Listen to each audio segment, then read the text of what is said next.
Hi ಎಲ್ರಿಗೂ ನಮಸ್ಕಾರ. Welcome back to my YouTube channel. ಇವತ್ತು ಮಾರ್ನಿಂಗಿಂದನೇ ವಿಡಿಯೋ ಸ್ಟಾರ್ಟ್ ಮಾಡ್ಕೊಂಡಿದ್ದೀನಿ. ಈ ವಿಡಿಯೋದಲ್ಲಿ ಒಂದು 2-3 ದಿನದ ವಿಡಿಯೋ ಕ್ಲಿಪ್ಪಿಂಗ್ಸ್ನ ಆ್ಯಡ್ ಮಾಡ್ಕೊಂಡಿದ್ದೀನಿ. ಇವಾಗ ಬೆಳಗ್ಗೆನೇ ಎದ್ದು ಅಮ್ಮನ ಕೈಲಿ ರಂಗೋಲಿ ಹಾಕಿಸ್ತಾ ಇದ್ದೀನಿ. ಅಮ್ಮ ಬಂದಿದ್ದರು. ಅವ್ರು ತುಂಬ ಚೆನ್ನಾಗಿ ರಂಗೋಲಿ ಹಾಕ್ತಾರೆ. ಇತ್ತೀಚೆಗೆ ಅವ್ರಿಗೆ ಬಗ್ಗೆ ತುಂಬ ದೊಡ್ಡ ದೊಡ್ಡ ರಂಗೋಲಿ ಎಲ್ಲ ಹಾಕೋಕ್ಕಾಗಲ್ಲ ಅಂತ ಹೇಳ್ಬಿಟ್ಟು ಸಿಂಪಲ್ ಆಗಿರೋ ರಂಗೋಲಿನೇ ಹಾಕ್ತಾಯಿದ್ರು. ಇವತ್ತು ಬಂದು ಗುರುವಾರ ಏನಲ್ಲ, ಆದರೆ ಮಠಕ್ಕೆ ಹೋಗೋಣ ಅಂತ ಹೇಳ್ಬಿಟ್ಟು ಅಮ್ಮ ಬಂದಿದ್ದು. ಇವತ್ತು ಬುಧವಾರ ಇದ್ದಿದ್ದು, ಇನ್ನು ನಾನು ನಾಳೆ ಹೋಗ್ಬೇಕಿತ್ತಲ್ಲ, ಇವತ್ತು ಬಂದಿದ್ರು ಅಂತ ಹೇಳ್ಬಿಟ್ಟು ಇವತ್ತು ಇಬ್ಬರೂ ಮಠಕ್ಕೆ ಹೋಗೋಣ ಅಂಥೇಳಿ ಬೆಳಗ್ಗೆ ಬೇಗ ಎದ್ದು ಕೆಲಸ ಎಲ್ಲ ಮಾಡ್ಕೊಳ್ತಾ ಇದ್ದೀವಿ.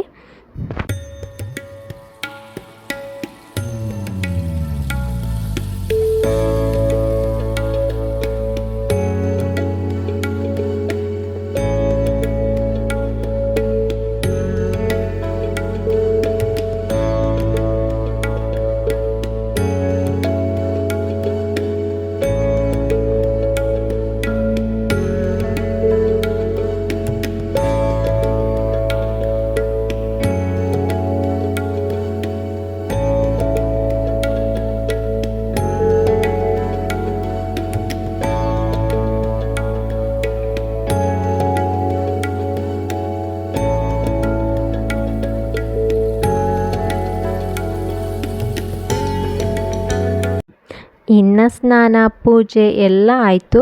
ನಾವೇನಾದರೂ ಮಿಸ್ಸಾಗಿ ಬರೋದು ಲೇಟ್ ಆದರೆ ನಮ್ಮ ಮನೆಯವ್ರು ಹೋಗ್ತಾರಲ್ಲ, ಅದಕ್ಕೋಸ್ಕರನೇ ತಿಂಡಿ ಮಾಡಿಟ್ಟೋಗೋಣ ಅಂತ ಹೇಳ್ಬಿಟ್ಟು ಇಲ್ಲಿ ಇಡ್ಲಿ ಮಾಡ್ತಾಯಿದ್ದೀನಿ. ಇಡ್ಲಿ ಮತ್ತು ಕಾಯಿ ಚಟ್ನಿ ಮಾಡಿದ್ರೆ ಅವ್ರು ಹಾಕ್ಕೊಂಡು ತಿಂದು ಹೋಗ್ತಾರೆ. ಇವಾಗ ಒಂದು ಸ್ವಲ್ಪ ಬಿಸಿಲಲ್ವ, ಒಂದು 10 o'clock ಮೇಲೆ ಹೋಗೋಕ್ಕೆ ಆಗಲ್ಲ ಗಾಡೀಲಿ.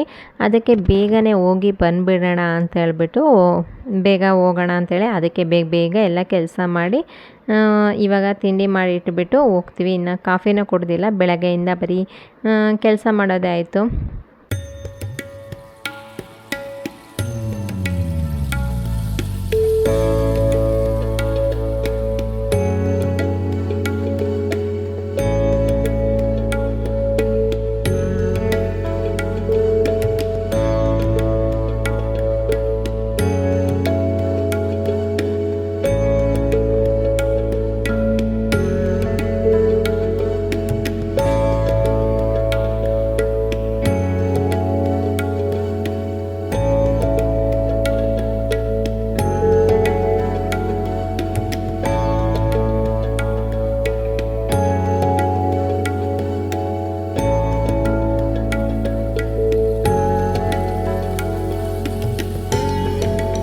ಇನ್ನು ಈ ಸೈಡು ಇಡ್ಲಿಗೆಲ್ಲ ಹಿಟ್ಟನ್ನು ಹಾಕ್ಬಿಟ್ಟು ಇಡ್ಲಿ ಪಾತ್ರೆ ಇಟ್ಟಿದ್ದೀನಿ ಬೇಯೋಕ್ಕೆ ಅಂತ ಹೇಳ್ಬಿಟ್ಟು.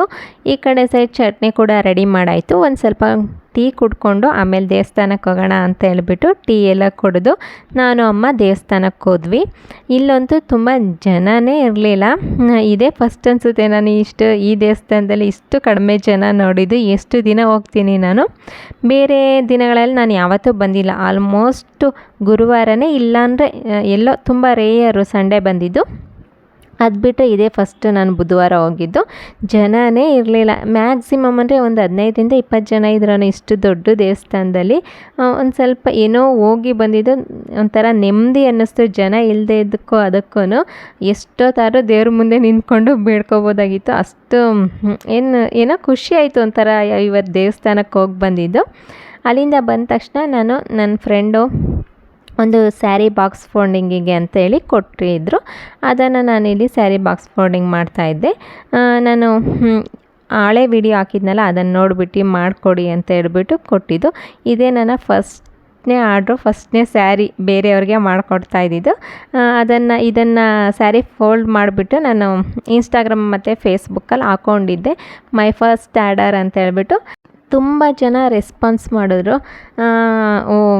ಆರ್ಡರ್ ತಗೋತಾ ಇದ್ದೀರಾ, ಎಷ್ಟು ತಗೋತೀರಾ ಒಂದು ಸ್ಯಾರಿಗೆ, ಆಮೇಲೆ ಎಷ್ಟು ಎಲ್ಲ ತುಂಬ ಚೆನ್ನಾಗಿ ವಿಚಾರ. ನೆಕ್ಸ್ಟ್ ಯಾವುದಾದ್ರು ಸ್ಯಾರಿ ಇದ್ದರೆ ಕೊಡ್ತೀವಿ ಅಂತ ತುಂಬ ಚೆನ್ನಾಗಿ ರೆಸ್ಪಾನ್ಸ್ ಬಂತು. ನಾನು ಅಂದ್ಕೊಂಡೆ ಏನು ಇಷ್ಟು ದಿನ ಕಲ್ತ್ಬಿಟ್ಟು ಏನು ಮಾಡ್ತಾಯಿದ್ದೆ, ನನ್ನ ಸ್ಯಾರಿ ನಾನು ಫೋಲ್ಡ್ ಮಾಡ್ಕೊತಾ ಇದ್ದೆ, ಎಲ್ಲೋ ಒಂದೊಂದು ಅಪರೂಪಕ್ಕೆ ವೀಡಿಯೋ ಹಾಕ್ತಾಯಿದ್ದೆ, ಸುಮ್ಮನೆ ಆಗ್ತಾಯಿದ್ದೆ.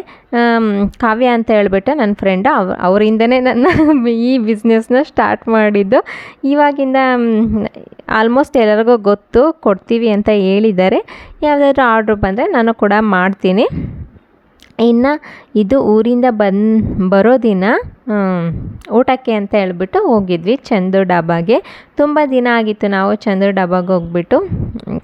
ಆನ್ ದ ವೇ ಅಲ್ವಾ, ಅದಕ್ಕೆ ಚಂದು ಡಾಬಾಗೆ ಹೋಗೋಣ ಅಂತ ಹೇಳ್ಬಿಟ್ಟು ಇವತ್ತು ಫಸ್ಟು ನಮ್ಮ ಮನೆಯವರು ಅಲ್ಲಿ ಉಗಿಬಂಡಿ ಅಂತ ಇದೆಯಲ್ಲ ಬೆಂಗಳೂರು ಮಂಗಳೂರು ಹೈವೇಲಿ, ಅಲ್ಲಿಗೆ ಹೋಗೋಣ ಅಂತ ಹೇಳ್ಬಿಟ್ಟು ಅಲ್ಲಿ ಸ್ಟಾಪ್ ಮಾಡಿದ್ರು ಆ ಹೋಟೆಲ್ ಹತ್ರ. ನನಗೆ ನಾನ್ ವೆಜ್ ಊಟ ಮಾಡಬೇಕಿತ್ತು, ಯಾಕೋ ಬಾಯೆಲ್ಲ ಒಂಥರ ಕೆಟ್ಟಿರೋ ಥರ, ಇಲ್ಲಿ ಬೆಂಗಳೂರಿಂದ ಹೋಗ್ಬೇಕಿದ್ರೆ ಏನೋ ಒಂಥರ ಶೀತ ಥರ ಆಗಿ ವಾಯ್ಸೆಲ್ಲ ಕಟ್ಕೊಂಡಿತ್ತು. ಇನ್ನು ಊರಲ್ಲಿ ಒಂದು 3 ಡೇಸ್ ಇದ್ವಲ್ಲ, ಅಲ್ಲೊಂಥರ ಒಳ ಜ್ವರ ಥರ ಫೀಲಿಂಗ್ ಆಗ್ತಾಯಿತ್ತು. ಖಾರವಾಗಿ ಏನಾದ್ರು ತಿನ್ನಬೇಕಲ್ಲ ಅಂತ ಹೇಳ್ಬಿಟ್ಟು ನಾನ್ ವೆಜ್ ಹೋಟೆಲ್ಗೆ ಹೋಗೋಣ ಅಂತ ಹೇಳ್ಬಿಟ್ಟು ಇವತ್ತು ಚಂದು ಡಾಬಾಕ್ಕೆ ಅಂತ ಹೇಳ್ಬಿಟ್ಟು ಹೋಗಿದ್ವಿ. ಅಲ್ಲಿ ಸ್ಟಾರ್ಟಿಂಗ್ ಹೋದ ತಕ್ಷಣ ಒಂದು ಸೂಪ್ ಕೊಡ್ತಾರೆ, ಅದೊಂಥರ ಖಾರವಾಗಿ ಚೆನ್ನಾಗಿರುತ್ತೆ. ನಂಗೆ ಇವತ್ತು ಒಂಥರ ಜ್ವರ ಫೀಲಿಂಗ್ ಇದ್ದಿದ್ದಕ್ಕೂ ಆ ಬಿಸಿ ಕುಡ್ದಿದ್ದಕ್ಕೂ ಏನೋ ಒಂಥರ ಎಷ್ಟು ಚೆನ್ನಾಗಿದೆ ಸೂಪು ಅನ್ನಿಸ್ತಾಯಿತ್ತು. ನಾರ್ಮಲಾಗಿ ಹೋಗ್ತಿದ್ವಲ್ಲ ಆವಾಗ ಕೊಟ್ಟಾಗ ಒಂದು ಅರ್ಧ ಗ್ಲಾಸ್ ಕುಡಿಯುವೆ, ಹಾಗೆ ಇಡುವೆ.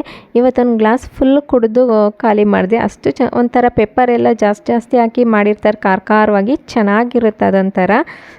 ಇವತ್ತೊಂದು ಸ್ವಲ್ಪ ಸ್ಪೈಸಿ ತಿನ್ನಬೇಕು ಅಂತ ಹೇಳ್ಬಿಟ್ಟು ಚಿಲ್ಲಿ ಚಿಕನ್ ಆರ್ಡ್ರ್ ಮಾಡಿದ್ದೆ. ಮಟನ್ ಬಿರಿಯಾನಿ, ಚಿಲ್ಲಿ ಚಿಕನು ಮತ್ತು ಮಕ್ಕಳಿಗೆ ಲೆಗ್ ಪೀಸ್ ಬೇಕು ಅಂತ ಹೇಳ್ಬಿಟ್ಟು ಅವರು ಅದನ್ನು ಆರ್ಡ್ರ್ ಮಾಡಿಕೊಂಡ್ರು. ನಮ್ಮ ನಾನ್ ವೆಜ್ ಹೋಟ್ಲಿಗೆ ಅಂತ ಚೂಸ್ ಮಾಡ್ಬೇಕಾದ್ರೆ ನಮಗೆ ಈ ಹೋಟ್ಲು ಸಖತ್ ಇಷ್ಟ ಆಗುತ್ತೆ ಒಂದು ಸ್ವಲ್ಪ.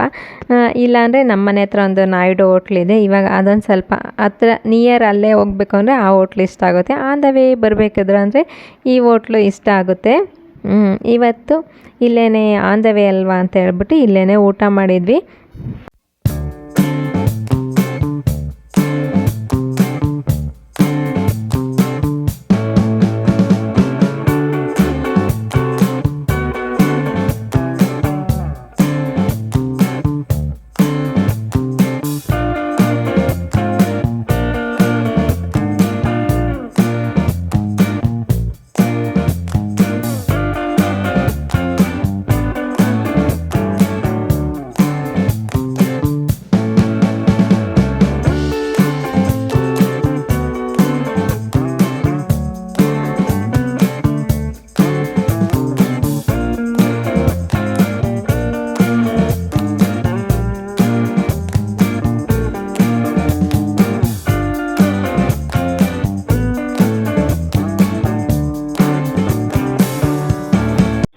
ಮತ್ತು ಇಲ್ಲಿ ಮಟನ್ ಬಿರಿಯಾನಿ ತೊಗೊಂಡಿದ್ವಿ 2. ನನಗೆ ಬಿರಿಯಾನಿ ನೋಡೋಕ್ಕಿಂತ ಅಲ್ಲಿ ಬಿರಿಯಾನಿ ಹಾಕ್ಕೊಟ್ಟಿರಲ್ಲ ಆ ಮಡಿಕೆ ಅಂತೂ ಸಖತ್ ಇಷ್ಟ ಆಗೋಗಿತ್ತು. ನಮ್ಮ ಮನೆಯವ್ರಿಗೆ ಇದನ್ನು ತಗೊಂಡೋಗ್ತೀನಿ ಮನೆಗೆ, ಅದು ಇಕ್ಕಿದ್ರೆ ಯೂಸ್ ಆ್ಯಂಡ್ ಥ್ರೋ ಅಲ್ವಾ, ಮನೆಗೆ ತೊಗೊಳ್ತೀನಿ ಅಂತ ನಮ್ಮ ಮನೆಯವ್ರು ಬೈದ್ಬಿಟ್ಟು ಅಲ್ಲೇ ಬಂದರು.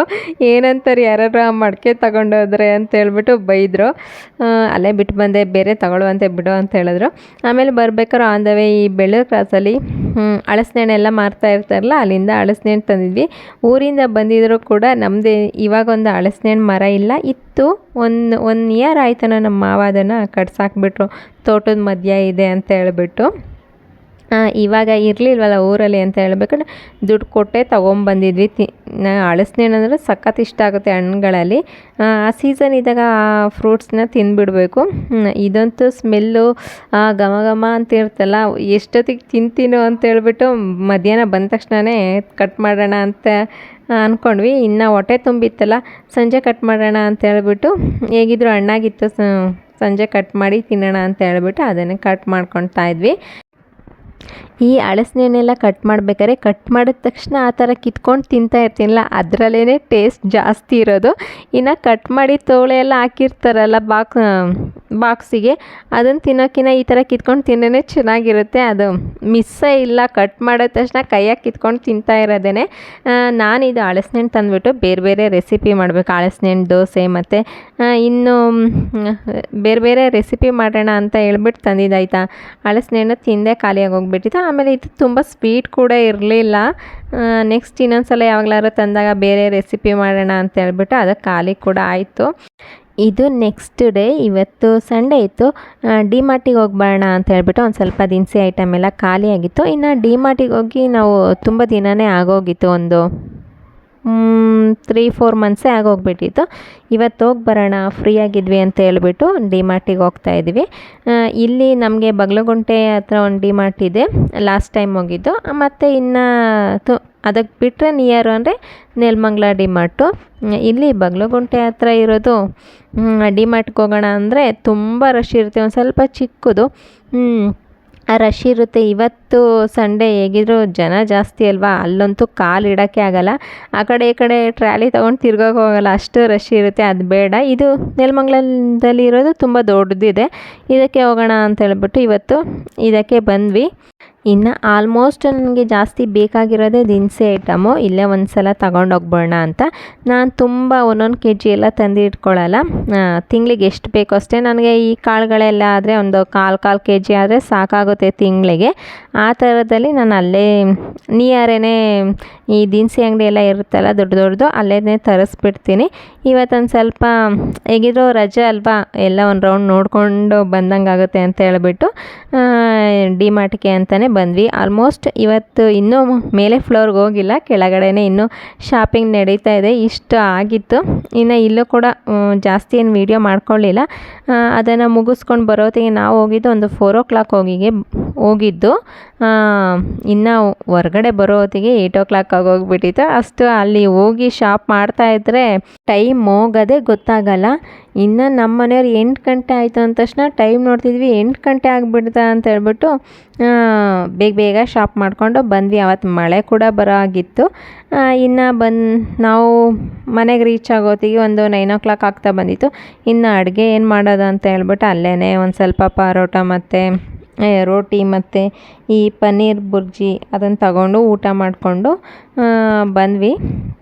ಇನ್ನು ಇದು ಬಂದು ಬೆಳಗ್ಗೆ ಎಲ್ಲ ಏನೇನು ತಂದಿದ್ವಿ ಅಂತ ಹೇಳ್ಬಿಟ್ಟು ಎಲ್ಲ ನೋಡಿ ಬಿಲ್ ಮಾಡಿರ್ತೀವಲ್ಲ, ಅದನ್ನೆಲ್ಲ ಬಿಲ್ ಮಾಡಿರೋ ಐಟಮ್ ಎಲ್ಲ ಇದೆಯಾ ಅಂತೇಳಿ ಒಂದು ಸಲ ಚೆಕ್ ಮಾಡಿ ತಿಳ್ಕೊಬಿಡೋಣ ಅಂಥೇಳಿ ಎಲ್ಲ ಚೆಕ್ ಮಾಡಿಕೊಂಡು ನೋಡ್ತಾ ಇದ್ದೀನಿ. ಏನು ಹಬ್ಬ ಅಂದರೆ ಒಂದು 2 ಬ್ಯಾಗ್ ಅಷ್ಟೇ ಆಗಿರೋದು. ಇದಕ್ಕೇ ಏನು 12,000-13,000 ಬಿಲ್ಲು. ಈ ಡಿಮಾರ್ಟು ಈ ಥರ ಎಲ್ಲ ಹೋದ್ರೆ ಮಾರ್ಟ್ಗಳಿಗೇನೆ ಈ ಥರನೇ ಬಿಲ್ ಆಗೋದು. ನಾರ್ಮಲಾಗಿ ನಮ್ಮನೆ ದಿನಸಿ ಅಂಗಡಿ ಅಂದರೆ ಮ್ಯಾಕ್ಸಿಮಮ್ ಅಂದರೆ ಒಂದು ತಿಂಗಳಿಗೆ ಒಂದು 4,000 ಆಗ್ಬೋದನೋ. ಆದರೆ ಇವಾಗ ಹೋದರೆ ಡಿಮಾರ್ಟಿಗೆಲ್ಲ ಹೋದರೆ ಈ ಥರ 10,000 ಮೇಲೇ ಆಗೋದು. ಹಂಗಂದರೆ ನಮಗೆ ಇಲ್ಲಾದರೆ ತಿಂಗಳಿಗೆ ಎಷ್ಟು ಬೇಕೋ ಅಷ್ಟು ತಗೊಬರ್ತೀವಿ. ಇಲ್ಲಿ ಈ ಡಿಮಾರ್ಟಿಗೆಲ್ಲ ಹೋದಾಗ ಒಂದು 2-3 ತಿಂಗಳಿಗೆ ಆಗಂಗೆ. ಆಮೇಲೆ ಅದಲ್ಲದೆ ನಾವು ಎಕ್ಸ್ಟ್ರಾ ಈ ಥರ ಬಟ್ಟೆ ಮಕ್ಕಳಿಗೆ ಈ ಮನೆ ಹತ್ರ ಹಾಕೋಕ್ಕೆ ಬಟ್ಟೆ ಅವನ್ನೆಲ್ಲ ತೊಗೊಂಡಲ್ಲ, ಅದೆಲ್ಲ ಎಕ್ಸ್ಟ್ರಾ ಆಗುತ್ತೆ ಅಷ್ಟೇ. ಅದು ಇದು ಸೇಮ್ ದಿನಸಿ ಅಂಗಡಿ ರೈಟು, ಇದು ಒಂದು ಸ್ವಲ್ಪ ಡಿಮಾರ್ಟಲ್ಲೇ ಒಂದು ಸ್ವಲ್ಪ ಕಮ್ಮಿ ರೈಟ್ ಇರುತ್ತೆ. ಅದಕ್ಕೆ ಹೋಲಿಸ್ಕೊಂಡು ನೋಡಿದ್ರೇ ಅದನ್ನೆಲ್ಲ ಎತ್ತಿಟ್ಕೊಂಡು ನನ್ನ ಫ್ರೆಂಡ್ ಒಂದು ಸ್ಯಾರಿ 2 ಸ್ಯಾರಿ ಬಾಕ್ಸ್ ಫೋಲ್ಡಿಂಗಿಗೆ ಕೊಟ್ಟಿದ್ದರು. ಅವರಿಗೆ ಕೊಡಬೇಕಾದ್ರೆ ಒಂದು ಸ್ವಲ್ಪ ನೀಟಾಗಿ ನಾವು ಎಷ್ಟು ಚೆನ್ನಾಗಿ ಪ್ರೆಸೆಂಟೇಷನ್ ಕೊಡ್ತೀವಿ ಅದು ಮುಖ್ಯ ಅಲ್ವಾ ಅಂತ ಹೇಳ್ಬಿಟ್ಟು ನಾನು ಅದಕ್ಕೆ ಕವರ್ ತರೋಣ ಅಂತ ಹೇಳ್ಬಿಟ್ಟು ಎಲ್ಲ ಮನೆ ಹತ್ರ ಇರೋ ಮಾರ್ಟ್ಗಳನ್ನೆಲ್ಲ ಹುಡ್ಕಾಡ್ದೆ. ಲಾಸ್ಟಿಗೆ ಒಂದು ಸ್ವಪ್ನ ಮಾರ್ಟ್ ಅಂತ ಇತ್ತು, ಅಲ್ಲಿ ಸಿಕ್ತು. ಅದನ್ನು ತಗೊಂಡು ಬಂದು ಸ್ಯಾರಿ ಫೋಲ್ಡ್ ಮಾಡಿ ಕೊಡ್ತೀನಿ. ಆ ವಿಡಿಯೋನ ನಾನು ನೆಕ್ಸ್ಟ್ ಹಾಕ್ತೀನಿ. ನಿಮ್ಗೇನಾದರೂ ಈ ವಿಡಿಯೋ ಇಷ್ಟ ಆದರೆ ಪ್ಲೀಸ್ ಲೈಕ್, ಶೇರ್, ಕಮೆಂಟ್ ಮಾಡಿ. ಹಾಗೆ ನನ್ನ ಚಾನಲ್ನ ಸಬ್ಸ್ಕ್ರೈಬ್ ಮಾಡ್ಕೊಂಡು ನೋಡಿ. ಪಕ್ಕದಲ್ಲಿರೋ ಬೆಲ್ಲೈಕನ್ನ ಕ್ಲಿಕ್ ಮಾಡಿದ್ರೆ ನಾನು ಹಾಕೋ ಪ್ರತಿ ಒಂದು ವಿಡಿಯೋ ನೋಟಿಫಿಕೇಷನ್ ನಿಮಗೆ ಬರುತ್ತೆ. Thank you for watching. See you in next video.